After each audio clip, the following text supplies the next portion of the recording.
Graça e paz, queridos irmãos, um ótimo dia a todos. Hoje, dia 17 de setembro de 2025, e nosso devocional diário está no último capítulo da primeira carta de Paulo a Timóteo. Paulo vai terminar a sua primeira carta enviada ali a Éfeso, cujo pastor era Timóteo. Ele está orientando a ele como ele deve cuidar da igreja, como deve cuidar ali dos irmãos, como deve orientar a liderança.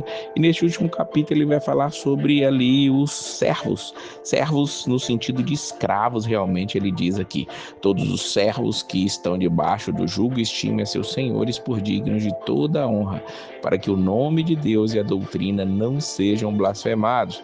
E os que têm senhores crentes não os desprezem, por serem irmãos, antes os sirvam melhor, porque eles que participam do benefício são crentes e amados. Isso ensina e exorta. Naquela época, a escravidão era algo comum, era algo que a sociedade absorvia, e o cristianismo, Paulo neste momento não está lutando para isso, mas ensinando que aqueles irmãos deviam servir aos seus senhores, sim, com amor, e mesmo sendo irmãos, que eles deviam servir melhor ainda.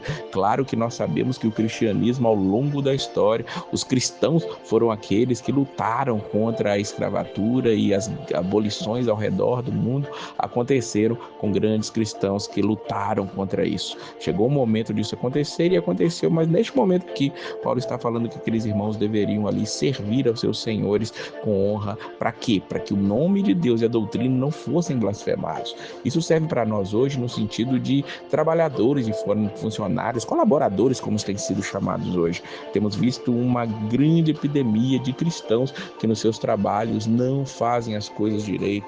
Infelizmente, muitos nem querem contratar mais cristãos por eles agirem erroneamente, usarem o seu tempo de maneira errada e ainda se dizerem cristãos dessa maneira. Que não sejamos assim, que nós aprendamos a servir da melhor maneira, sermos os melhores funcionários exemplares. Para quê?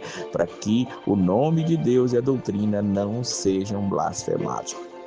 Paulo vai falar sobre o contentamento com as coisas materiais. Grande ganha a piedade com contentamento, diz ele no versículo de número 6, porque nada trouxemos para este mundo.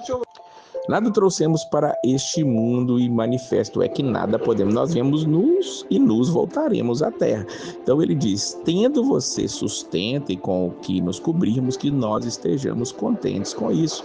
Por quê? Porque se nós não estivermos contentes com aquilo, ou contentados com aquilo que nós temos, podemos estar caindo em laços. É o que ele explica no versículo 9. Mas os que querem ser ricos caem em tentação, em laço, muitas concupiscências ou desejos loucos e nocivos, que submergem os homens na perdição e ruína. E ele mostra um princípio aqui que vale nossos dias e vale para sempre, porque o amor ao dinheiro é a raiz de toda espécie de males, e nessa cobiça alguns se desviaram da fé e traspassaram a si mesmo com todas as dores. Veja bem que o dinheiro em si não é o problema é o amor ao dinheiro, tanto que ele vai lá embaixo nos versículos 17 e 18 dar mandamento aos ricos. As pessoas podem ser ricas, sim, o problema é não se apegarem aos bens materiais. O contentamento é a melhor coisa. Olha o que ele diz no versículo 17 e 18: manda aos ricos deste mundo que não sejam altivos, nem ponham a esperança na incerteza das riquezas, mas em Deus, que abundantemente nos dá todas as coisas para delas gozarmos. Que façam o bem, enriqueçam em boas obras, repartam de boa mente e sejam comunicáveis. Temos que entender que Deus, ele dá riqueza ao homem não para si mesmo, para que ele compartilhe, para que ele leve adiante aquilo, para que ele possa ajudar outras pessoas.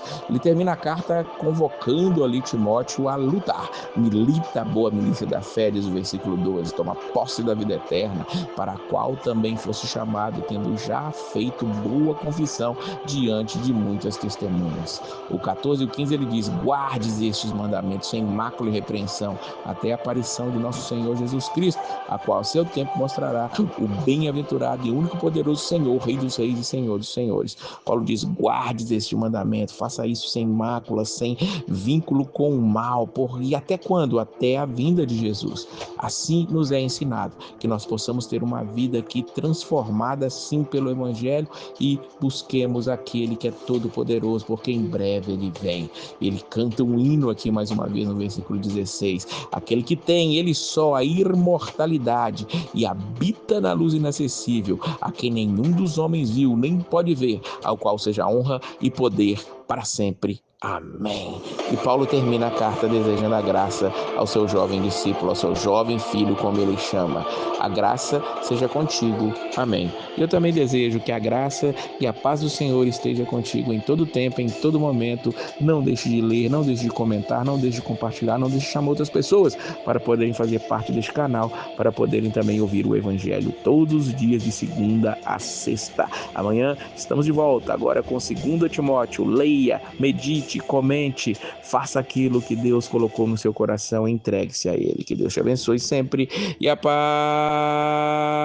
do Senhor.